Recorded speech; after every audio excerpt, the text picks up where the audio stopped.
Hey my loves, இன்னைக்கு நம்ம பார்க்க போகிற படம் என்னன்னா 2023 வெளியான விதி அப்படின்ற தெலுங்கு படத்தை பற்றி தாங்க பார்க்க போகிறோம். இந்த படம் முற்றிலும் வித்தியாசமான ஒரு கிரைம் த்ரில்லர். படத்தோட ஒன்லைனர் என்னன்னா, ஹீரோ ஒரு கிராமத்தை சார்ந்தவருங்க. ஹீரோடைய அப்பா நிலத்தை அடமான வச்சு ஊரெல்லாம் கடன் வாங்கிட்டு ஓடி போயிட்டாருங்க.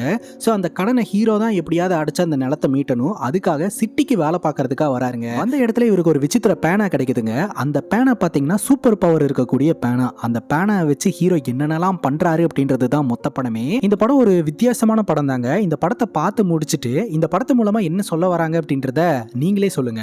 ஸ்ட்ரைட்டா வீடியோக்குள்ள போயிடலாம். நீங்க பார்த்துட்டு இருக்கிறது சரண் என்டர்டைன்மெண்ட். நான் தான் சரண்.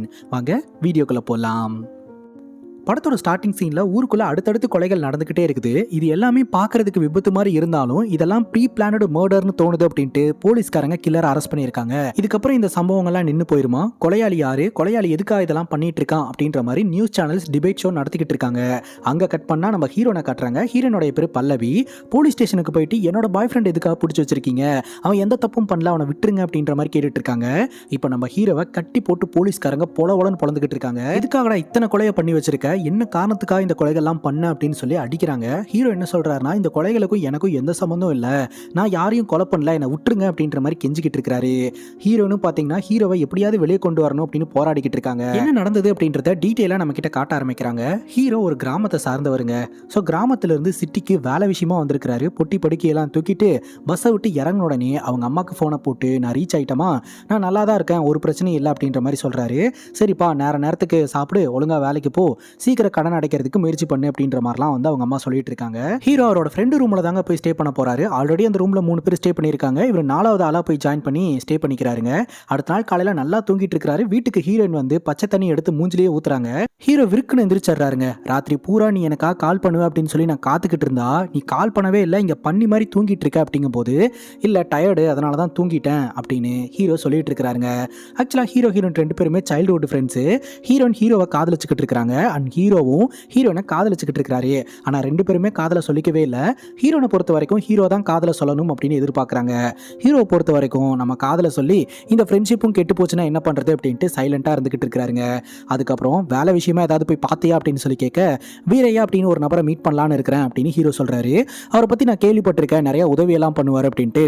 சரி நீ பாரு, ஆனா போனை மட்டும் சைலண்ட்ல போடாத, போனை சைலண்ட்ல போட்டேன்னா இந்த வாட்டி பச்சை தண்ணி, நாளைக்கு சுடுதண்ணி எடுத்து மூஞ்சில ஊத்துவேன் அப்படின்ட்டு அந்த இடத்துல இருந்து ஹீரோயின் கிளம்பிடுறாங்க. ஹீரோயின் வெளியே போன உடனே மனோஜ் அப்படின்ற ஒரு நபர் வீட்டுக்குள்ள நுழையிறாரு. மனோஜ் ஒன் ஆஃப் த ரூம்மேட்டுங்க. இவர்கிட்ட தான் ஹீரோ வேலை விஷயமா கேட்டிருக்காரு. மனோஜ் உள்ள வந்த உடனே, உன்னை பத்தி எல்லாமே நான் சிண்டு கிட்ட கேட்டு தெரிஞ்சுக்கிட்டேன். உன்னுடைய அப்பா ஓடி போயிட்டாரு, ஊர் முழுக்க உனக்கு கடன், உன்னுடைய அம்மா ஊர்ல கஷ்டப்பட்டுட்டு இருக்காங்க, நீ தான் பணம் சம்பாரிச்சு அந்த கடன் எல்லாம் அடைச்சு உன்னுடைய நிலத்தை திருப்பி வாங்கணும் அதானே அப்படிங்கும் போது, ஆமாண்ணா எப்படியாவது எனக்கு வேலை வாங்கி கொடுத்துருங்க அப்படின்னு சொல்ல, சரி ஓகே வீரையாவை மீட் பண்றதுக்காக கூப்பிட்டு போறேன், வேலை கிடைக்கிறதும் கிடைக்காம இருக்கிறதும் உன் கையில தான் இருக்கு அப்படின்னு சொல்லிட்டு கூட்டிட்டு போயிட்டு இருக்காருங்க. வீரையாவோட ஃபேக்டரியில வேலை பார்க்குற எல்லாருமே வீரையாவோட சொந்தக்காரங்களா தான் இருப்பாங்க. ஸோ அதனால எல்லாரும் கொஞ்சம் ஈகோ பிடிச்சவங்களா தான் இருப்பாங்க. நீ அதெல்லாம் பெருசா கண்டுக்காத, ஆனா அந்த ஆள் நல்ல மனுஷன் தான் அப்படின்ற மாதிரி சொல்லிக்கிட்டு இருக்காருங்க. இப்போ வீரையாவை காட்டுறாங்க. வீரையாவும் வீரையாவுடைய மருமகனும் தான் இந்த பிசினஸை ரன் பண்ணிக்கிட்டு இருக்காங்க. ஆக்சுவலா வீரையாக்கு அரசியல் ஈடுபாடு இருக்குதுங்க. எப்படியாவது எம்எல்ஏ ஆயிரணும் அப்படின்னு சொல்லிட்டு அதுக்காக இந்த பொலிட்டிக்கல் சம்பந்தப்பட்ட வேலைகள் எல்லாம் பார்த்துக்கிட்டு இருக்காரு. இன்னொரு பக்கம் வீரையா மருமகனை மீட் பண்றதுக்காக ஹீரோ போறாரு. நல்லா வேலை பாப்பியா, என்ன வேலை பாப்ப அப்படின்லாம் கேட்க, ஹீரோ படிக்கலங்க, மூட்டை தூக்குறேன் அப்படின்னு சொல்றாரு. இவ்வளவு மூட்டை தூக்குனா இவ்வளவு சம்பளம் தருவேன் அப்படின்னு கரெக்டா இருக்கணும்னு சொல்ல ஹீரோ சரின்னு கேட்டுக்கிறாருங்க. அந்த டைம் பார்த்து வீரையா மருமகனுக்கு டீ கொடுக்கறதுக்காக வராங்க. அந்த டீ வந்து கொட்டிடுதுங்க அங்க இருந்த பெண்ணு மேல.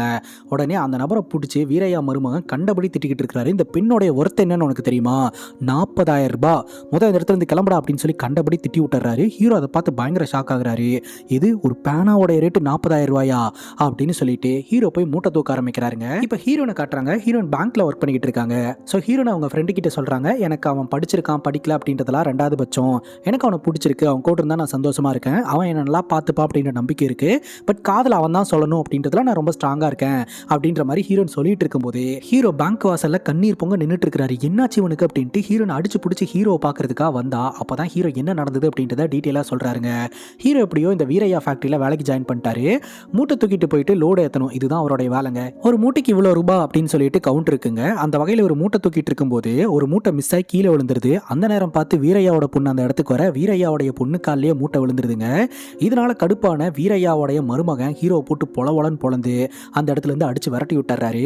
இப்போ ஹீரோயின் மடியில் படுத்துக்கிட்டே அழுகுறாரு. யாராவது வேணும்னு இதை பண்ணுவாங்களா, தெரியாம விழுந்ததுக்கு இந்த மாதிரி பண்ணிட்டாங்க அப்படின்ற மாதிரி சொல்ல ஹீரோயின் சமாதானப்படுத்துறாங்க. நீ ஒன்றும் சின்ன பையன் கிடையாது, வளர்ந்துட்ட, இதுக்கெல்லாம் ஃபீல் பண்ணலாமா, இதெல்லாம் கடந்து போகணும் அப்படின்னு சொல்லி சமாதானப்படுத்துறாங்க. ஹீரோடைய ரூம்மேட்டான சிண்டு அவரால் சரியா நடக்க முடியாதுங்க. அவர் வீரையா கிட்டையும் வீரையாவுடைய மருமகன் கிட்டையும் கெஞ்சுறாரு. அவன் ரொம்ப பாவங்க, தெரியாம பண்ணிட்டான், ஊர் முழுக்க அவங்க அப்பா கடன் வாங்கிட்டு ஓடி போயிட்டாரு, எப்படியாவது நிலத்தை மீட்டணும் அப்படின்னு சொல்லிட்டு தான் கடனை கட்டுறதுக்காக இங்கே வந்திருக்கான், ப்ளீஸ் அவனை ஒரு வாட்டி மன்னிச்சிருங்க அப்படிங்கும் போது நிலமா சரி அந்த நிலத்தை எப்படியாவது அபகரிச்சிடலாம் அப்படின்ட்டு வீரையா தன்னோட மருமகன் கிட்ட சிக்னல் காட்ட சரி அவனை வர சொல்லிடு அப்படின்ற மாதிரி மருமகன் சொல்லிடுறாருங்க.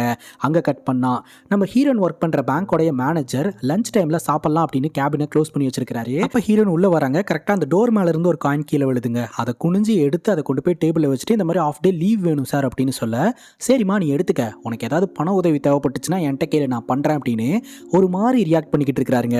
சரி சார் நான் கிளம்புறேன் அப்படின்ட்டு ஹீரோயின் அங்கேருந்து கிளம்பிடுறாங்க. ஹீரோயின் போனதுக்கப்புறம் இந்த பேங்க் மேனேஜர் அந்த காயின் எடுத்துகிட்டு போய் மறுபடியும் டோர் மேலே வச்சிடறாருங்க. அதாவது இந்த பேங்க் மேனேஜர் சரியான காஜிங்க.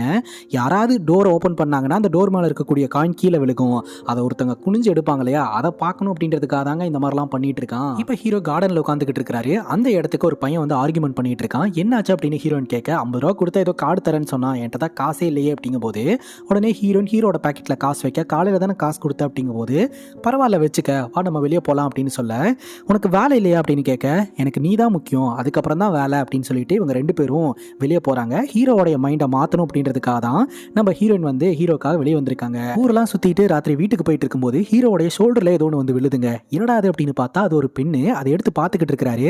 அதை தூக்கி போட்டு வா அப்படின்னு ஹீரோயின் சொல்ல இல்லை என் முதலாளியோட பெண்ணு 40,000 ரூபாய், இந்த பெண்ணு ஒரு 10,000 ரூபாய்க்கு போனால் கூட ஓகே தான் அப்படின்னு சொல்ல இது இந்த பெண்ணு 10,000 ரூபாயா, எக்ஸ்சேஞ்சுக்கு போட்டால் ஒரு சாக்லேட் கூட கிடைக்காது அப்படின்னு ஹீரோயின் ஃபன் பண்ணிட்டு இருக்காங்க. ஆனால் ஹீரோ அந்த பெண்ணை பாக்கெட்டில் வச்சுக்கிறாருங்க. திடீர்னு ஹீரோயின் வயிறு வழியால் கீழே உட்காந்துடுறாங்க. என்னாச்சு பல்லவி அப்படின்னு சொல்லிட்டு ஒரு ஆட்டோ பிடிச்சி ஹாஸ்பிட்டலுக்கு கூட்டு போகும்போது தான் தெரிய வருது ஹீரோனுடைய கிட்னி வந்து ரொம்ப வீக்காக இருக்கு, சீக்கிரமாக டிரான்ஸ்பிளான்ட் பண்ணி ஆகணும். ஸோ அதுக்கு நிறைய பணம் செலவாகும், அந்த பணத்தை ரெடி பண்ணுங்க, அது வரைக்கும் பேசிக்கான ட்ரீட்மெண்ட்லாம் ப்ராப்பராக பண்ணுங்க அப்படின்ற மாதிரி டாக்டர் வந்து ரெக்கமெண்ட் பண்ணுறாங்க. ஹீரோக்கு ஒரு மாதிரி கஷ்டமாக இருக்குது. ஹீரோக்கு ஊர்லேயும் பிரச்சனை இருக்குது. இப்போ ஹீரோடைய கேர்ள் ஃப்ரெண்டுக்கும் இந்த மாதிரி ஆயிடுச்சு, எப்படி இதெல்லாம் சமாளிக்க போகிறோம் அப்படின்னு சொல்லி நம்ம ஹீரோயின் கிட்ட ஃபீல் பண்ணிட்டு இருக்க. அப்போ ஹீரோயின் சொல்கிறாங்க நீ அதை பற்றியெல்லாம் ஒன்றும் கவலைப்படாத, நான் சம்பாதிக்கிறேன்ல, அதை வச்சு என்னோட ஹெல்த் இஷ்யூஸ் எல்லாத்தையுமே நான் பார்த்துக்கிறேன், நீ வந்து கடன் அடைக்கிற வழியை பாரு அப்படின்ற மாதிரி சொல்லி 2 பேரும் பேசிக்கிட்டு இருக்கும்போது பக்கத்து வீட்டு அங்கிள் இவன் தான் நீ சொன்ன பையனாமா அப்படின்னு கேட்க ஆமாம் அங்கிள் பேர் சூர்யா அப்படிங்கும்போது ஹீரோவும் ஹாய் சொல்லிடுறாருங்க. சுற்றி இருக்கக்கூடிய எல்லோருக்குமே ஹீரோ லவ் பண்ணுறாங்க அப்படின்னு தெரியும். ஆனால் ஹீரோயின் இன்னும் ஹீரோ கிட்ட காதலை சொல்லவே இல்லை. அங்கே கட் பண்ணா ஹீரோ பார்த்தீங்கன்னா அவர்கிட்ட இருக்கக்கூடிய ஒரு டேப் ரெக்கார்டரை ப்ளே பண்ணுறாரு. அதில் ஹீரோடைய அப்பா கடைசியாக பேசின அந்த ஒரு வாய்ஸ் இருக்கும். நாளைக்கு காலையில் எந்திரிச்சு பார்க்கும்போது உனக்கு அம்மா மட்டும்தான்டா இருப்பாங்க, அப்பா இருக்க மாட்டாரு, நான் உன்னை விட்டு போகிறேன்டா, எனக்கு தெரியும் நிறைய கடன் வாங்கி வச்சிருக்கேன்ட்டு, என்னால் எதுவுமே முடியல, பட் உங்ககிட்ட அந்த பொறுப்பை ஒப்படைச்சிட்டு போகிறேன், நீ எல்லாத்தையும் சமாளிச்சுக்க அப்படின்ற மாதிரி சொல்லிட்டு போயிட்டாருங்க. ஸோ ஹீரோ அந்த ஆடியோவை கேட்டு ரொம்ப ஃபீல் பண்ணிக்கிட்டு இருக்கிறாரு.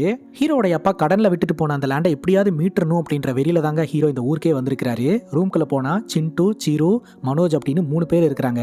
ஸோ இப்போ சிண்டு சொல்கிறாரு நான் வந்து முதலாளிகிட்ட பேசிட்டேன், நாளையில் வந்து உன்னை வர சொல்லிட்டாரு, இனிமேலாவது ஒழுங்காயிரு அப்படின்னு சொல்லிட்டு இருக்கிறாருங்க. அதே சமயம் இவங்க ரூமில் இருக்கக்கூடிய சிறு பார்த்தீங்கன்னா இந்த பெண் எடுத்து பார்த்துட்டு இருக்கிறாரு. இந்த பெண் எனக்கு கீழே கிடச்சிது, ஸோ இந்த பெண்ணை எப்படியாவது நீங்கள் விற்று கொடுக்குறீங்களா, ஒரு 10,000 ரூபாய்க்கு போனால் கூட நல்லா இருக்கும் அப்படின்னு சொல்ல எது பெண்ணு 10,000 ரூபாய்க்கு போகுமா அப்படின்னு சொல்லி அவர் அந்த பெண்ணில் எழுதுறாரு. இல்லை முதலாளியோட பெண்ணு 40,000 ரூபான்னு சொன்னாங்க, அதான் இந்த பெண்ணு ஒரு 10,000 ரூபாய்க்கு போனால் கூட எனக்கு ரொம்ப ஹெல்ப்ஃபுல்லாக இருக்கும் அப்படின்னு சொல்ல சரி ஓகே ஏதாவது வழி இருக்கான்னு பார்க்கலாம் அப்படின்னு சிறு சொல்லிட்டு அவர் பொழப்ப பார்த்துட்டு போயிடுறாருங்க. ஹீரோ அடுத்த நாள் போய் மூட்டை தூக்கிட்டு இருக்கும்போது இந்த வீரையாவுடைய மருமகன் கூப்பிட்டு இந்தாட உன் சம்பளம் அப்படின்னு சொல்லி 500 ரூபாய் கொடுக்குறாரு. ஹீரோ பாக்கெட்ல வாங்கி வச்சுட்டு நடைய பிடிக்கிறாரு. டே இருடா நேற்று வேலை பார்த்தியே அதுக்கான காசு வேண்டாமா அப்படின்னு கேட்க ஹீரோ பதிலே சொல்லாமல் நின்றுட்டு இருக்கிறாரு. வேலை பார்த்ததானே, ஊர் முழுக்க கடன் இருக்குது, கடனை அடைக்கணும்னா காசு விஷயத்தில் கரெக்டாக இருக்கணும், நான் தரலனாலும் கேட்டு வாங்கணும், இந்தா நேற்று வேலை பார்த்ததுக்கான காசு அப்படின்ட்டு, நீ ஏன்டா கஷ்டப்பட்டுட்டு இருக்க, அதை என்கிட்ட கொடுத்துரு அப்படின்னு சொல்ல என்னங்கய்யா ஒன்றும் புரியல அப்படிங்கும் போது இல்லை நிலமெல்லாம் இருக்குல்ல ஊரில் அதெல்லாம் கடனில் தானே இருக்குது, உனக்கு ஒரு அமௌண்ட்டை தரேன் அந்த நிலத்தை எனக்கு கொடுத்துட்றே அப்படிங்கும் போது இல்லைங்கய்யா ஃபேமிலியோட ஞாபகமாக அது ஒன்று தான் இருக்குது, அதனால தான் மீட்டணும் அப்படின்னு கஷ்டப்பட்டுட்டு இருக்கேன் அப்படின்னு சொல்ல சென்டிமெண்டெல்லாம் வச்சு என்ன பண்ண போகிற, காசு தரேன்றல அப்படிங்கும் போது சரியா நான் யோசிச்சு சொல்கிறேன் அப்படின்ட்டு ஹீரோ அங்கேருந்து கிளம்ப அப்போ கரெக்டாக பார்த்தீங்கன்னா சிண்டு அழுதுகிட்டே வராரு, நம்மளுடைய சிறு இறந்து போயிட்டாண்டா அப்படின்ட்டு. கவர்மெண்ட் மாச்சுரிக்கு ஹீரோ, சிண்டு மற்றும் மனோஜ் போறாங்க. ஹீரோ டெட் பாடியை பார்த்து அப்படியே ஸ்டன்னாகி நின்றுட்டு இருக்காரு. அங்க ஒரு போலீஸ் ஆஃபீஸர் கேள்வி கேட்டா ஹீரோ எந்த பதிலுமே சொல்லவே இல்லைங்க. அதுக்கப்புறம் பார்த்தீங்கன்னா டக்குன்னு ஞாபகம் வந்து அவரோட பேரு ஊர்லாம் சொல்றாரு. எப்படி இவர் இறந்து போனாரு அப்படின்னு கேட்டா காஸ் ஆஃப் டெத் பார்த்தீங்கன்னா எலக்ட்ரிக்கல் ஷாக்கு. ஸோ டெட் பாடியை மீட்கும் போதே இவரோட கழுத்துலலாம் ஒயர் இருந்ததா போலீஸ்காரங்க பார்த்துருக்காங்க. ஸோ ஷாக் அடிச்சு இறந்து போயிருக்காரு அப்படின்னு சொல்லிட்டு டெட் பாடியை அவங்க கையில் ஒப்படைக்கிறாங்க. இப்போ இவங்க ரூம்மேட்ல ஒருத்தனை இழந்துட்டமே அப்படின்னு சொல்லிட்டு 3 பேருமே ஒரு மாதிரி அப்செட்டாவே உட்காந்துக்கிட்டு இருக்காங்க. அங்க கட் பண்ணா நம்ம ஹீரோவோடைய அம்மா கிராமத்தில் இருக்காங்க இல்லையா, அவங்களே இந்த கடங்காரன் வர சொல்லி இருக்கிறான் அப்படின்னு சொல்லிட்டு கொற்றமலையில் நனைஞ்சபடியே கடங்காரனை மீட் பண்ணுறதுக்காக போகிறாங்க.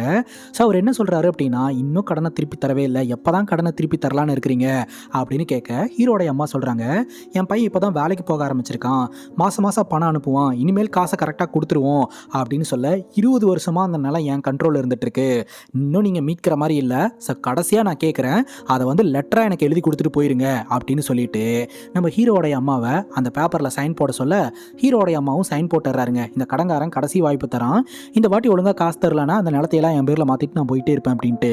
அங்கே கட் பண்ணால் ஹீரோவோடைய ரூம்மேட் ஒருத்தர் இறந்துட்டாருன்னு எல்லோருமே டிப்ரெஷனில் இருக்காங்க இல்லையா. அப்போ மனோஜ் பார்த்தீங்கன்னா ஏதோ ஒரு ஸ்டஃபிங்கை கொடுத்து இதை ட்ரை பண்ணு அப்படின்னு சொல்ல ஹீரோவும் ட்ரை பண்ணுறாரு. ஒரு மாயாஜால உலகத்துக்குள்ளே போயிடுறாருங்க. அப்படியே படுத்தவர் தான் மட்டையாயிடுறாரு. அடுத்த நாள் காலையில் ஆயிடுதுங்க. ஹீரோவோட இமேஜினேஷன்லலாம் தன்னை சுற்றி இருக்கக்கூடிய பிரச்சனைகள்லாம் வந்து போயிட்டு இருக்கு. அதாவது கடங்காரன் காசை கொடு அப்படின்னு சொல்லி கேட்டுக்கிட்டு இருக்கான், நிலத்தை மீட்க முடியல, அப்பா இந்த மாதிரி பண்ணிட்டாரு, அண்ட் நம்ம காதலிக்கும் இந்த மாதிரி ஒரு பிரச்சனை இருக்குது, இதுக்கு எல்லாத்துக்கும் ஒரே சொல்யூஷன் பணம் தான் அப்படின்ட்டு காலையில் எழுந்திரிச்ச உடனே அந்த பெண்ணை பார்க்குறாரு.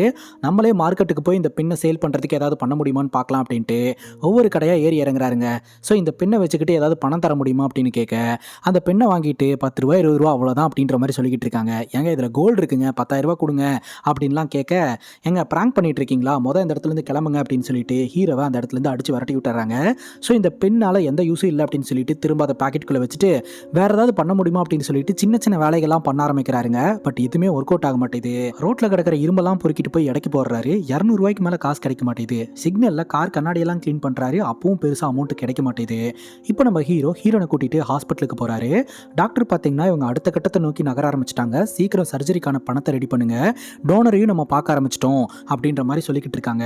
இப்போ நம்ம ஹீரோ மனோஜ் கிட்ட இந்த பெண்ணை எப்படியாவது வித்துத்தாங்க, ஸோ இது மூலமாக வர அமௌண்ட்டை எனக்கு பெரிதளவில் உபயோகமாக இருக்கும் அப்படின்னு சொல்ல, பெண்ணை தானே வித்தரலாம், ஒன்றும் பிரச்சனை இல்லை அப்படின்னு சொல்லிட்டு அந்த பெண்ணை புடி அப்படின்னு சொல்லி கையை நீட்டிக்கிட்டு இருக்கிறாரு. ஹீரோ அந்த பெண்ணை வாங்கலான்னு கிட்ட வராரு. திடீர்னு அந்த கன்ஸ்ட்ரக்ஷன் சைட்ல இருந்து கல்லெல்லாம் அப்படியே விழுந்து ஸ்பாட்லேயே மனோஜ் உடல் செதஞ்சு இறந்து போறாருங்க. ரத்தம் ஹீரோட மூஞ்சில தெரிக்குது. அதை பார்த்து ஹீரோ பயங்கர ஷாக் ஆயிடுறாரு. அப்போ மனோஜோடைய கையிலிருந்து அப்படியே அந்த பெண்ணு உருண்டு வருது. மனோஜோட கையில் ஃபோன் நம்பர் எழுதி வச்சிருக்காரு. ஹீரோ அந்த பெண் எடுத்து இந்த பெண்ணுக்கு பின்னாடி ஏதோ ஒரு மிஸ்ட்ரி இருக்குமோ அப்படின்ற மாதிரி ஹீரோ யோசனை பண்ணிட்டு இருக்காரு. அப்போ கரெக்டாக போஸ்ட்மார்ட்டம் ரிப்போர்ட் எல்லாம் முடிஞ்சு டெட் பாடி ஒப்படைக்கும் போது அங்கே வந்த போலீஸ் ஆஃபீஸர், என்னடா அடுத்தடுத்து உங்கள் ரூம்மேட் இறந்துருக்காங்க, என்ன நடந்துட்டு இருக்கு அப்படின்னு சொல்லி பேசிக் டீட்டெயிலாம் வாங்கிட்டு இருக்க. அப்போ நம்ம ஹீரோ பார்த்தீங்கன்னா சிண்டு கிட்ட விஷயத்த சொல்றாரு. இங்கே நடக்கிற எல்லாத்துக்கும் காரணம் இந்த பெண் தான், இந்த பெண்ணில் எழுதுனதுக்கு அப்புறம் தான் இவங்க 2 பேர் இறந்து போயிருக்காங்க அப்படின்னு சொல்ல, என்னடா பைத்தியக்கார மாதிரி உளறிக்கிட்டு இருக்க அப்படின்னு சிண்டு திட்டிடுறாருங்க. அந்த நேரம் பார்த்து ஹீரோயின் கிட்ட இருந்து கால் வருது. ஹீரோயின் அழுகுறாங்க. இந்த மாதிரி பேங்க் மேனேஜர் என்கிட்ட அத்துமீறல ஈடுபட்டுட்டான், எனக்கு என்ன பண்றதுன்னே தெரியல அப்படின்ட்டு.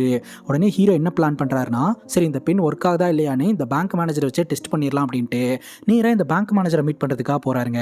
ஐயா நீங்க பார்க்க அப்படியே பிரபாஸ் மாதிரி இருக்கீங்க, எனக்கு ஒரே ஒரு ஆட்டோகிராஃப் போட்டு தர முடியுமா அப்படின்னு கேட்க, எங்காவது கேமரா வச்சிருக்கீங்களா, என்ன பிராங்க் ஷோவா அப்படின்னு கேட்க, அப்படிலாம் எதுவும் இல்லை அப்படின்னு சொல்லிட்டு பயங்கரமா ஆட்டம் கட்டிக்கிட்டு இருக்காரு. பேங்க் ஸ்டாஃப் எல்லாம் பார்த்து சிரிக்கிறாங்க. சரி அவங்க முன்னாடி அசிங்கமா போயிடும்னு ஆட்டோகிராஃபை போட்டு தாட்டி விட்டுறாருங்க. இதை கவனிச்ச ஹீரோயின் அந்த ஆள் அசிங்கப்படுத்துறதா நினைச்சுக்கிட்டு, நீ எதுக்கு இந்த சில்லி வேலையெல்லாம் பண்ணிட்டு இருக்க அப்படிங்கும் போது, நான் ஒன்றும் சினிமாவில் வர ஹீரோ எல்லாம் இல்லை, எனக்கு என்ன வருமோ அதான் பண்ண முடியும் அப்படின்ட்டு ஹீரோ அங்கிருந்து கிளம்பிடுறாரு. ஆனால் பேங்க்குக்கு வெளியில தான் இந்த பேங்க் மேனேஜருக்கு என்ன நடக்கும் அப்படின்னு பார்த்துக்கிட்டு இருக்கிறாரு.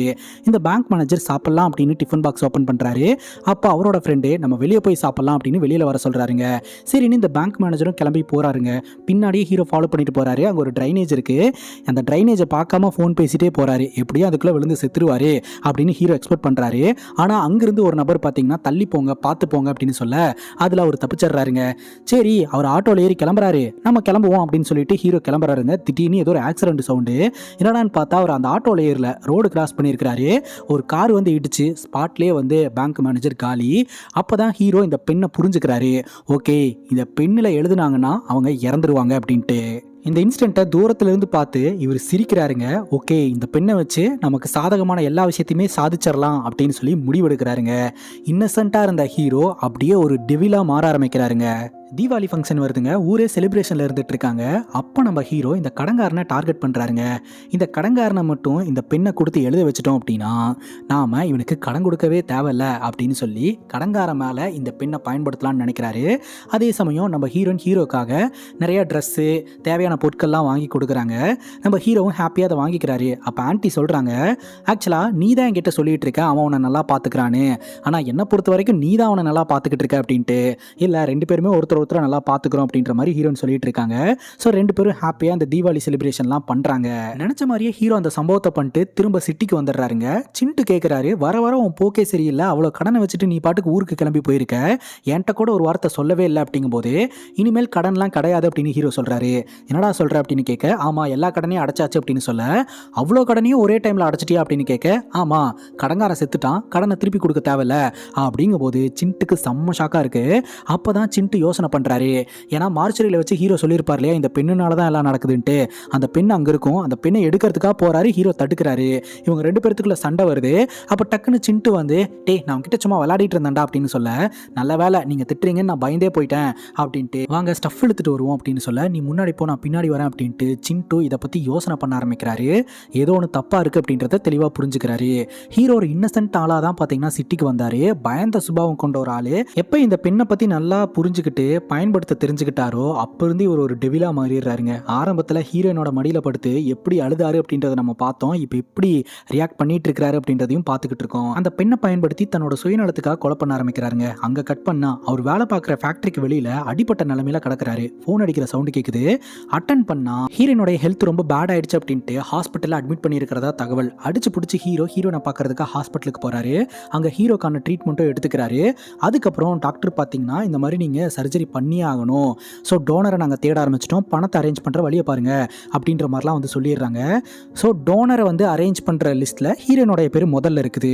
ஸோ எந்த டோனர் கிடைச்சாலும் நம்ம ஹீரோனுக்கு தான் ஃபஸ்ட்டு சர்ஜரி பண்ண போகிறாங்க. அதனால் பணத்தை அரேஞ்ச் பண்ண சொல்லிடுறாங்க. ஹீரோவும் சரி அப்படின்னு சொல்லி கேட்டுட்டு வராரு. அப்போ பார்த்தீங்கன்னா அதே ஹாஸ்பிட்டலில் ஒரு வயசான தாத்தா வந்து அவங்க மனைவி அட்மிட் பண்ணியிருக்கிறாரு. அந்த தாத்தா சொல்கிறாரு, யாருப்பா உன்னோட காதலியா அப்படின்னு சொல்லி கேட்க, ஆமாம் நான் இன்னும் காதலை சொல்லவே இல்லை அப்படின்ற மாதிரி சொல்ல, அப்போ அந்த தாத்தா சொல்கிறாரு, என் பொண்டாட்டி சாவை கடந்துக்கிட்டு இருக்கா, ஸோ அவள் நாளைக்கு வருவாளா வரமாட்டாளான்னு எனக்கு தெரியல, ஸோ அந்த மாதிரி நிலையில தான் நான் இருக்கேன், இந்த மாதிரி ஒரு விஷயத்த சொல்லணும்னு நினைக்கிறேன், அதெல்லாம் தள்ளி போடாத, ஒழுங்காக அவகிட்ட சொல்லிடு, அவள் சொல்லணும் அப்படின்னு எதிர்பார்க்காத அப்படிங்கும்போது சரின்னு ஹீரோ கேட்டுக்கிறாருங்க. அப்புறம் நம்ம ஹீரோயின் வெளியே வந்ததுக்கப்புறம் ஹாஸ்பிட்டலுக்கு வெளியில் வச்சு நான் உங்ககிட்ட ஒன்று சொல்லணும் அப்படின்னு சொல்கிறாரு. என்ன விஷயம் அப்படின்னு சொல்லி கேட்க, ஹீரோ பார்த்தீங்கன்னா ஐ லவ் யூ அப்படின்னு ஸ்டார்ட் பண்ண உடனே ஹீரோனுக்கு ஒரு ஃபோன் காலு. இந்த மாதிரி உன்னோட வீட்டில் இந்த வீரையா மற்றும் வீரையாவுடைய மருமகனுடைய ஆட்கள்லாம் வந்து பிரச்சனை பண்ணிக்கிட்டு இருக்காங்க அப்படின்ட்டு ஹீரோ அடிச்சு பிடிச்சி வீட்டுக்கு போகிறாருங்க. அப்போ தான் கொஞ்ச நேரத்துக்கு முன்னாடி ஹீரோ ஃபேக்ட்ரிக்கு வெளியில் விழுந்து கிடந்தார் இல்லையா, அதுக்கான காரணத்தை நம்ம கிட்ட காட்டுறாங்க. ஆக்சுவலாக இந்த வீரையா வந்து அந்த நிலத்தை எனக்கு கொடுத்துரு அப்படின்னு மிரட்டி இருக்கிறாரு. ஆனால் ஹீரோ தரமாட்டேன் அப்படின்னு சொல்லியிருந்திருக்கிறாரு. அதனால தான் பார்த்தீங்கன்னா ஹீரோவை போட்டு அடின்னு அடிச்சு அந்த இடத்துலேருந்து துரத்தி விட்டு இருந்திருக்கிறாங்க. ஸோ அப்போ தான் பார்த்தீங்கன்னா ஹீரோனுக்கு கிரிட்டிக்கலான சிச்சுவேஷன் அப்படின்ட்டு நேராக ஹாஸ்பிட்டலுக்கு வந்துட்டாரு. ஹீரோவை அடிச்சு போட்டுட்டு இந்த வீரையாவுடைய மருமகன் இவங்க கேங்கெல்லாம் ஹீரோட வீட்டுக்கு போய் ஹீரோடைய அம்மாவை மிரட்டி இந்த பத்திரத்துலலாம் சைன் போட வச்சுட்டாங்க. ஹீரோ கரெக்டாக வீட்டுக்குள்ளே நுழையிறாரு. ஹீரோடைய அம்மா சைன் போட்டுட்டு இருக்காங்க. ஹீரோட அம்மா சைன் போட்டது கூட ஹீரோக்கு பெருசாக தெரிலங்க. ஹீரோடைய அம்மா ஒரு சைன் போட்டாங்க இல்லையா, அது எந்த பேனா அப்படின்னா ஹீரோ வச்சிருந்தார் இல்லையா அந்த பேனா தான். இதுக்கப்புறம் ஹீரோடைய அம்மா உயிரோட இருக்க மாட்டாங்க, இறந்து போயிடுவாங்க அப்படின்னு ஹீரோக்கு தெரிஞ்சு போச்சு. அந்த ரவுடி கும்பல் அந்த இடத்துல இருந்து கிளம்புறாங்க. ஹீரோ அவங்க அம்மாவை நினைச்சு மனவேதையில இருந்துட்டு இருக்கிறாருங்க. சின்ன வயசுல ஹீரோடைய அம்மா அப்பா இல்லாம ஹீரோ இப்படியெல்லாம் வளர்த்தாங்க அப்படின்ற விஷயத்தையெல்லாம் இவர் நினைச்சு பார்த்து ரொம்ப ஃபீல் பண்ணிக்கிட்டு இருக்கிறாரு. அதுக்கப்புறம் பார்த்தீங்கன்னா நம்ம ஹீரோடைய வீட்டு பக்கத்தில் சின்ன பசங்களாம் கிரிக்கெட் ஆடிட்டு இருக்கானுங்க. திடீர்னு கண்ணாடி ஓட்டஞ்சு பால் உள்ளே வந்து விழுற சவுண்டு கேட்குது. ஹீரோ அப்படியே திரும்பி பார்த்து அண்ணா பால் கொடுங்க நான் சாரிண்ணா அப்படின்னு கேட்ட உடனே ஹீரோ அந்த பசங்க மேலே கோவப்படாமல் பால் எடுத்து கொடுத்துட்றாரு. என்னடா அது இவர் கோவப்படாமல் பாலை கொடுத்துட்டாரு அப்படின்னு சொல்லிட்டு பசங்க அங்கேருந்து கிளம்ப வீட்டுக்குள்ளே ஷார்ட் சர்க்யூட் ஆகுது. ஹீரோடைய அம்மா பாத்ரூம்குள்ளேயே விழுந்து இறந்து போகிறாங்க. ஸோ உடனடியாக ஹீரோ அங்கே உட்காந்து அழுகுறாரு. ஹீரோயின் வந்து என்ன ஆச்சு அப்படின்னு கேட்க அங்கே அப்படின்றாரு. ஹீரோயின் போய் பார்த்து இந்த ஒரு விஷயத்தை பார்த்து மறந்து போயிடுறாங்க. இப்போ அவங்க அம்மாக்கான இறுதி ஊர்வலம் நடந்துக்கிட்டு இருக்கு. அழுதுகிட்டே பார்த்தீங்கன்னா ரோட்டில் போய் டான்ஸ் ஆட ஆரம்பிச்சிடுறாருங்க. அதுக்கப்புறம் அவ்வளோ வெறியோட நேராக இந்த வீரையாவை பார்க்கறதுக்காக போகிறாரு. அங்கே வச்சு வீரையாவோடைய மருமகனை ஃபஸ்ட்டு போடுறாரு. அடுத்து வீரையாவையும் அடிச்சே சாவடிக்கிறாருங்க, ரத்தம் தெறிக்க தெறிக்க. ஏன்னா ஹீரோக்கு அவ்வளோ வெறி இருந்துக்கிட்டு இருக்கு. ஆக்சுவலாக அந்த பெண்ணை எதுக்காக பயன்படுத்தினாருன்னா அவரோட வாழ்க்கை நல்லா இருக்கணும் அப்படின்றதுக்காக. ஸோ அந்த பெண்ணு பார்த்தீங்கன்னா இந்த வீரையாவோட கைக்கு வந்து இந்த வீரையா வந்து ஹீரோடைய அம்மா கிட்ட அந்த பெண்ணை கொடுத்து சைன் போட சொல்லி கடைசியில் ஹீரோடைய அம்மாவை இழந்து இப்போ ஹீரோ நிற்கிறாரு. லாஸ்ட் டைம் ஹீரோவை அடிச்சு துரத்துனாங்க இல்லையா, அப்போ பார்த்தீங்கன்னா ஹீரோ கிட்ட இருந்து வீரையா கிட்ட பெண்ணு போயிருக்குது. அந்த பெண்ணை வச்சு தான் ஹீரோடைய அம்மாவை சைன் போட வச்சிருந்துருக்காங்க. சைன் போட்டதுக்கப்புறம் அவங்களே எடுத்துகிட்டு போயிட்டாங்க. இப்போ ஹீரோ வீரையா போட்டு தள்ளிட்டு அங்கே இருக்கக்கூடிய சூட் கேஸ் எடுத்துகிட்டு கிளம்புறாருங்க. அந்த சூட் கேஸ் முழுக்க பணமாக இருந்துட்டு இருக்கு. வீட்டுக்குள்ளே ரத்த குறையோட நுழையிறாரு. சிண்டு பார்த்து என்னடா இதெல்லாம் அப்படின்னு சொல்லி கேட்க ஹீரோ ஒரு வார்த்தை கூட பேசாமல் அந்த சட்டையை கலட்டி சூட் கேஸில் வச்சுட்டு வேற சட்டை போட்டுக்கிட்டு இருக்கிறாரு. உடனே சிண்டு வந்து சரண்டர் ஆகி வளர ஆரம்பிக்கிறாரு. என்னை மன்னிச்சிடுறா, நான் தான் வந்து இந்த வீரையா கிட்ட இந்த பெண்ணை பற்றி சொன்னேன், இந்த பெண்ணால தான் எல்லாமே நடக்குதுன்னு சொன்னேன், அதனால தான் அவங்க கிட்ட இருந்து அந்த பெண்ணை பிடுங்கினாங்க, என்னால் தான் உன்னோட அம்மாவும் இறந்து போயிருக்காங்க, என்னை மன்னிச்சிடுறா, நான் தானே உனக்கு வேலையெல்லாம் வாங்கி கொடுத்தேன் அப்படின்னு சொல்லி காலில் விழுந்து கெஞ்சிக்கிட்டு இருக்கிறாரு. தன்னுடைய அம்மாவை இழந்த அந்த வேதனையில தான் வீரையாவும் வீரையாவோட மருமகனையும் ஹீரோ போட்டு தள்ளினாரு. அதே வெறியோட சிண்டுவையும் போட்டு தள்ளிட்டு அந்த இடத்துல இருந்து கிளம்பிடுறாருங்க. நேராக எங்கே போறாரு அப்படின்னா ஹீரோனோட வீட்டுக்கு. ஹீரோனோட வீட்டை காலி பண்ண சொல்லி ஹவுஸ் ஓனர் சொல்லியிருக்காங்க அப்படின்னு ஹீரோன்னு சொல்றாங்க. ஹீரோ அங்கே போறாரு. அப்போ ஹீரோயின் ஹீரோ கிட்ட சாப்பிட்டியா அப்படின்னு கேட்க இல்லை அப்படின்றாரு. சரி வா சாப்பிடலாம் அப்படின்ட்டு திடீர்னு ஹீரோன் அழுவ ஆரம்பிச்சிடுறாங்க. என்னன்னு பார்த்தா ஹீரோடைய அம்மா செஞ்ச சாப்பாடு இன்னுமே இருக்கு, ஆனால் ஹீரோட அம்மா வீட்டில் இல்லை அப்படின்ட்டு அழுகுறாங்க. ஹீரோ பார்த்தீங்கன்னா கீழே சிந்தின சாப்பாடெல்லாம் எடுத்து விரித்தனமாக சாப்பிட்டுட்டு இருக்கிறாரு. இப்போ போலீஸ்காரங்க லீடு கண்டுபிடிக்கிறாங்க. வீரையா கூடயே இருக்கக்கூடிய ஆள் தான் இந்த சிண்டு அப்படின்றவர். ஸோ சிண்டுவை விசாரிச்சோம்னா வீரையாவை கொலை பண்ண கில்லரை கண்டுபிடிச்சிடலாம் அப்படின்னு போலீஸ்காரங்க சிண்டுவை விசாரணை பண்ணுறதுக்காக போனால் சிண்டு ரூமில் இறந்து கிடந்துருக்கிறான். அங்கே தான் போலீஸ்காரங்க இன்னொரு லீடை கண்டுபிடிக்கிறாங்க. ஸோ ஹீரோவோடைய ரூம்மேட்டுன்னு சொல்லிட்டு எல்லோருமே இறந்து போயிருக்காங்க. வீரையாவோட மருமக இறந்து போயிருக்கான். ஸோ ஹீரோவோட சர்க்கிள் இருக்கிறவங்க தான் எல்லாரும் இறந்துட்டு இருக்காங்க. இதுக்கு காரணம் ஹீரோவாக தான் இருப்பான். ஸோ என்கிட்ட அந்த வழக்கை ஒப்படைச்சிருங்க, நான் இன்வெஸ்டிகேஷன் பண்ணுறேன் அப்படின்ட்டு ஒரு போலீஸ் ஆஃபீஸர் பொறுப்பெடுத்துக்கிறாருங்க. இப்போ ஹீரோ ஷேவிங் எல்லாம் பண்ணிட்டு அம்மா என்னை இப்படி தான் பார்க்க ஆசைப்பட்டாங்க அப்படின்னு சொல்லிட்டு இருக்காரு. இது நல்லா இருக்கு அப்படின்னு ஹீரோன்னு சொல்றாங்க. உடனே இவங்க ரெண்டு பேரும் சேர்ந்து ஹாஸ்பிட்டலுக்கு போறாங்க. இப்போ ஹீரோனுடைய சர்ஜரிக்கு தேவையான பணம் ஹீரோ கிட்ட இருக்குதுங்க. சர்ஜரி பண்ணலாம், டோனர் கிடைச்சிட்டாங்களா அப்படிங்கும்போது ஆக்சுவலா பரி அப்படின்ற பொண்ணுக்கு தான் வந்து டோனர் கிடைச்சிருக்காங்க. அந்த லிஸ்ட்ல பரின்ற பொண்ணோடைய பேர் நம்பர் 1க்கு போயிடுச்சு, நீங்க நம்பர் 2 அப்படின்னு சொல்ல அது எப்படி நம்பர் 2க்கு போகணும், நாங்க தானே நம்பர் 1 அப்படின்ற மாதிரி ஹீரோ டாக்டர் கிட்ட சண்டை போட ஹீரோன் வந்து இப்படிலாம் சண்டை போடாத, சின்ன பொண்ணு தானே, ஃபர்ஸ்ட் அந்த பொண்ணுக்கு முடியட்டும் அதுக்கப்புறம் நான் பண்ணிக்கிறேன் அப்படின்ற மாதிரி ஹீரோயின் சொல்றாங்க. அப்போ ஹீரோ அந்த பொண்ணு யாரு அப்படின்னு சொல்லி அங்க இருக்கக்கூடிய கம்பவுண்டரை மிரட்டுறாரு. ஏன்னா அங்க இருக்கக்கூடிய கம்பவுண்டர் தான் பணத்தை வாங்கிட்டு ஹீரோனுடைய பேரை செகண்ட் பிளேஸ்லயும் அந்த பொண்ணோடைய பேரை ஃபர்ஸ்ட் பிளேஸ்லயும் கொண்டு போயிருக்கிறாரு. ஏன்னா அவங்க பணக்கார ஃபேமிலி அப்படின்றதுனால. பட் அந்த பொண்ணுக்கு என்ன தெரியும், பாவம் அந்த பொண்ணுக்கு 8 வயசு தாங்க ஆகுது. அந்த பொண்ணை எப்படியாவது போட்டு தள்ளணும் அப்படின்னு சொல்லி ஹீரோடைய மைண்டு மாறுதுங்க. இப்போ போலீஸ்காரங்க ஹீரோடைய சர்க்கிளில் தானே எல்லாமே நடந்துட்டு இருக்கு, ஹீரோ தான் கில்லர் அப்படின்ட்டு ஹீரோவை தூக்கிட்டு போய் வச்சு பொலன்னு பொழந்துக்கிட்டு இருக்காங்க. இதை தான் படத்தோட ஸ்டார்டிங் சீன்ல நம்ம பார்த்துருப்போம். ஹீரோன் எப்படியாவது ஹீரோவை இன்னசென்ட்னு சொல்லி வெளியெடுக்கிறதுக்கு முயற்சி பண்ணிக்கிட்டு இருக்காங்க. ஹீரோ சொல்றாரு எனக்கும் இந்த கொலைகளுக்கும் சம்மந்தமே கிடையாது, ஒரு அப்பாவி அப்படின்ட்டு. ஆனால் கொலை நடந்த இடத்துலலாம் நம்ம ஹீரோ இருந்திருக்கிறாரு. எண்ட் ஆஃப் த டே கொலை பண்ணதற்கான எந்த ஆதாரமும் இல்லாதனால ஹீரோ விட்டுறாங்க. லேக் ஆஃப் எவிடன்ஸ்னால தான் நீ வெளியே போற, ஆனால் கண்டிப்பாக உன்னை பிடிப்பேன் விடமாட்டேன் அப்படின்னு இன்ஸ்பெக்டர் சொல்லிக்கிட்டு இருக்கிறாருங்க. இப்போ நம்ம ஹீரோயின் 2 பேருமே இந்த வீட்டில் இருக்க வேணாம், நம்ம வீடை ஷிஃப்ட் பண்ணிட்டு போயிடலாம் அப்படின்னு சொல்லிட்டு இவங்க 2 பேரும் புது வீட்டுக்கு போகிறாங்க. இந்த வீடு எப்படி வாங்கினேன் அப்படின்னு சொல்லி நம்ம ஹீரோயின் கேட்கும்போது இல்லை கம்மி ரேட்டுக்கு கிடச்சிது அதனால தான் நான் வாங்கிட்டேன் அப்படின்ற மாதிரி ஹீரோ சொல்லி அங்கே இவங்க 2 பேரும் சந்தோஷமாக இருக்கலாம் அப்படின்னு சொல்லி முடிவெடுக்கிறாங்க. அங்கே ஒரு பாக்ஸ் இருக்கு இல்லையா, அந்த பாக்ஸ்க்குள்ளே டேப்லெட் இருக்குது, போய் எடுத்துகிட்டு வாங்க அப்படின்னு சொல்ல நம்ம ஹீரோயின் எடுக்கிறதுக்காக போகிறாங்க. பார்த்தா உள்ள கொலுசு இருக்குது. ஸோ ஹீரோ சர்ப்ரைஸாக ஹீரோனுக்கு கொலுசெல்லாம் வாங்கி கொடுத்து ஹாப்பி படுத்திக்கிட்டு இருக்கிறாருங்க. அப்போ தான் வீட்டுக்கு ஹெட் கான்ஸ்டபிள் ஒருத்தர் வராருங்க. அவர் விசாரணை பண்ணிட்டு போகிறதுக்காக வந்திருக்கிறாரு. நல்ல வேலை நீங்கள் அட்ரஸ் சேஞ்ச் பண்ணீங்கன்னு இன்ஃபார்ம் பண்ணீங்க, இல்லாட்டி அதுவே ஒரு கிரைம்னு உங்களை பிடிச்சிட்டு போயிருப்பாங்க அப்படின்னு சொல்லிட்டு ஆக்சுவலாக வீரையா மற்றும் வீரையாவுடைய மருமகனோட கொலை வழக்கில் நம்ம ஹீரோ அந்த ஏரியாவில் இருந்ததாக வந்து சோர்ஸ் சொல்லுது. அவர் அங்கே இருந்தாரா இல்லையா அப்படின்னு சொல்லிட்டு ஹீரோ கிட்ட கேட்கும்போது ஆக்சுவலாக என்னை வந்து ஈவினிங் வர சொல்லியிருந்தாரு சம்பளம் வாங்குறதுக்காக, அப்போ நான் போனேன் அப்படின்ற மாதிரி ஹீரோ சொல்கிறாரு. எப்பா நீ மிகப்பெரிய தப்பு பண்ணிட்டியப்பா, இன்வெஸ்டிகேஷன் பண்ணும்போது நீ அதை சொல்லியிருக்கணும்ல, நீ சொல்லாதனால அதுவே ஒரு பெரிய எவிடன்ஸ் ஆயிடுச்சு, சரி அதை எழுதி ஒரு சைனை போட்டு கொடு அப்படின்னு சொல்ல அந்த மர்ம பெண்ணை ஹெட் கான்ஸ்டபிள் கிட்ட கொடுத்து எழுத வைக்கிறாருங்க. இவர் சைன் போடும்போது சாதா பெண்ணில் சைன் போட்டுறாருங்க. ஹெட் கான்ஸ்டபிள் வீட்டுக்கு போகிற வழியிலேயே ஆக்சிடென்ட்டில் இறந்து போகிறாரு. இப்போ ஹீரோடைய டார்கெட்டு அந்த சின்ன பொண்ணுங்க. ஸோ அந்த சின்ன பொண்ணை சைன் போட வச்சு அந்த சின்ன பொண்ணையும் போட்டு தள்ளிடலாம். அப்போது நம்ம ஹீரோனுக்கு இருக்கு, சீக்கிரமாகவே இந்த சர்ஜரியெல்லாம் நடந்து ஹீரோனோட உயிரை காப்பாற்றிடலாம் அப்படின்னு திங்க் பண்ணுறாருங்க. ஒரு நாள் பார்த்தீங்கன்னா நம்ம ஹீரோனுக்கு ஹாஸ்பிட்டல்லேருந்து கால் வருது, இந்த மாதிரி நீங்கள் சர்ஜரிக்கு தயாராகுங்க அப்படின்ட்டு. அதான் எனக்கு டோனர் கிடைக்கவே இல்லையே, ஃபஸ்ட்டு அந்த பொண்ணுக்கு தானே அப்படிங்கும்போது, இல்லைங்க அந்த பொண்ணு இறந்து போயிட்டாங்க, ஸோ அடுத்தது நீங்கள் தான், ஸோ உங்களுக்கு தான் சர்ஜரி அப்படின்னு சொல்ல ஹீரோனுக்கு பயங்கர ஷாக்காக இருந்துட்டு இருக்கு. அப்போ தான் ஹீரோன் எல்லாத்தையுமே ரீகால் பண்ணி பார்க்குறாங்க. ஃபஸ்ட்டு பேங்க் மேனேஜர் இறந்து போனதாக இருக்கட்டும், அந்த டைம்லேயே ஹீரோ கொஞ்சம் சந்தோஷப்பட்டிருப்பாரு. அதுக்கப்புறம் ஹீரோவை சுற்றி இருக்கக்கூடிய ஆட்கள்லாம் இறந்து போனதாக இருக்கட்டும், இதுக்கு பின்னாடி இந்த பெண் தான் இருக்குது அப்படின்றத ஹீரோயின் கண்டுபிடிச்சி அப்படியே கதறி அழுவ ஆரம்பிக்கிறாங்க. அதுக்கப்புறம் நம்ம ஹீரோயின் வீட்டில் இல்லை, ஹீரோக்காக ஒரு கேசட் இருக்குது, அந்த கேசட் எடுத்து ப்ளே பண்ணால் அதில் ஹீரோயின் டீட்டெயிலாக பேசியிருக்காங்க. நீ இப்படி ஒரு ஆளாக மாறுவேன்னு நான் சத்தியமாக நினச்சி கூட பார்க்கவே இல்லை, நான் காதலிச்சது அந்த இன்னசென்ட்டான சூர்யாவை தான். எப்போ கீழே கடந்து அந்த பெண்ணை எடுத்து அவன் பேக்கெட்டில் வச்சானோ அப்போவே அந்த இன்னசென்ட்டான சூர்யா செத்து போயிட்டான். இப்போ இருக்கிறது ஒரு டெவில் தான். ஆக்சுவலாக உன்னை கல்யாணம் பண்ணி உன் மூலமாக ஒரு குழந்தை பெற்றுக்கணும்னு ஆசைப்பட்டேன், ஆனால் இப்போது ஒரு குழந்தையோட உயிரை நீ எடுத்திருக்க, சுற்றி இருக்கக்கூடிய எத்தனை பேர்த்தோட உயிரை எடுத்திருக்க, இது எல்லாமே உன்னோடைய சுயநலத்துக்காக தான். உங்ககிட்ட நான் ரொம்ப நாளாக ஒரு விஷயத்த சொல்லணும்னு ஆசைப்பட்டேன், பட் நான் சொல்லாமே இருந்துட்டேன். அந்த அலமாரிக்குள்ளே போய் பாரு அப்படின்னு சொல்ல ஹீரோ அங்கே போய் பார்த்தா ஒரு பேப்பர், அந்த பேப்பரில் ஐ லவ் யூன்னு ஹீரோன்னு எழுதி வச்சுருக்காங்க. பின்னாடி ஹீரோடைய அந்த பெண் இருக்குங்க. ஸோ ஹீரோடைய பெண்ணாலேயே ஹீரோயின் எழுதி அவங்களோட உயிரை விட்டுருக்காங்க. கிச்சனில் வலிக்கி விழுந்து அடிபட்டு ஸ்பாட்லேயே இறந்து போயிருக்காங்க. So hero அழுகுறாரு, கதறாரு. வீரையாவை கொலை பண்ணது ஹீரோ தான் அப்படின்னா அந்த ரத்த கரை படிஞ்ச ஷர்ட்டை பார்த்தீங்கன்னா அனுப்பி வச்சிட்டாங்க போலீஸ்காரங்களுக்கு. ஸோ போலீஸ்காரங்க அதை பார்த்து ஹீரோவை அரெஸ்ட் பண்ணுறதுக்காக வந்துக்கிட்டு இருக்காங்க. இப்போ நம்ம ஹீரோ என்னை விட்டு போயிட்டல, நான் உனக்காக தான் இதெல்லாம் பண்ணேன், பட் நானும் உன் கூடயே வந்துடுறேன் அப்படின்ட்டு அந்த பெண்ணை எடுத்து ஐ லவ் யூ டூன்னு எழுதுறதுக்கு முயற்சி பண்ணுறாரு. அந்த பெண்ணு எழுத மாட்டேதுங்க. ஸோ இது வரைக்கும் எல்லோரும் பெண்ணால் எழுதி இறந்து போயிட்டாங்க, ஆனால் ஹீரோ எழுதும் போது பெண் எழுத மாட்டேது. அதுக்கப்புறம் செம்ம டென்ஷனாகி கத்துறாரு, அந்த பெண்ணை தூக்கி வெளியே வீசுறாரு. அந்த பெண்ணு ரோட்டில் நடந்து போயிட்டு இருக்கிற ஒருத்தர் மேலே கீழே விழுது. அவர் அந்த பெண்ணை எடுத்து பார்க்குறாரு, சரி அப்படியே பேக்கெட்டில் வச்சுப்போம் அப்படின்ட்டு பேக்கெட்டில் வச்சு நடைய பிடிச்சிடுறாரு. போலீஸ்காரங்க ஹீரோ அரெஸ்ட் பண்ணுறதுக்காக ஹீரோட வீட்டுக்குள்ளே நுழையிறாங்க. இத்தோட இந்த படம் முடியுதுங்க. இந்த பெண்ணுக்கு பின்னாடி இருக்கக்கூடிய மர்மம் என்ன, இதோட ஆரிஜின் என்ன அப்படின்றதெல்லாம் இவங்க டீட்டெயிலாக சொல்லலை. பட் இந்த படத்து மூலமாக ஏதோ ஒரு விஷயத்த சொல்ல வராங்கன்னு மட்டும் எனக்கு தோணுது. அது என்ன அப்படின்றத கொஞ்சம் அறகுறையாக தான் என்னால் கேட்ச் பண்ண முடியுது. ஸோ ஸ்டோரி கேட்குற உங்களுக்கு இந்த படத்தின் மூலமாக என்ன சொல்ல வராங்க அப்படின்னு தெரிஞ்சால் கமெண்ட் செக்ஷனில் சொல்லுங்கள். அண்ட் இதே மாதிரி வேறு ஏதாவது படத்தை பற்றி பேசணும் அப்படின்னாலும் படத்தோட பேரை சொல்லுங்கள்.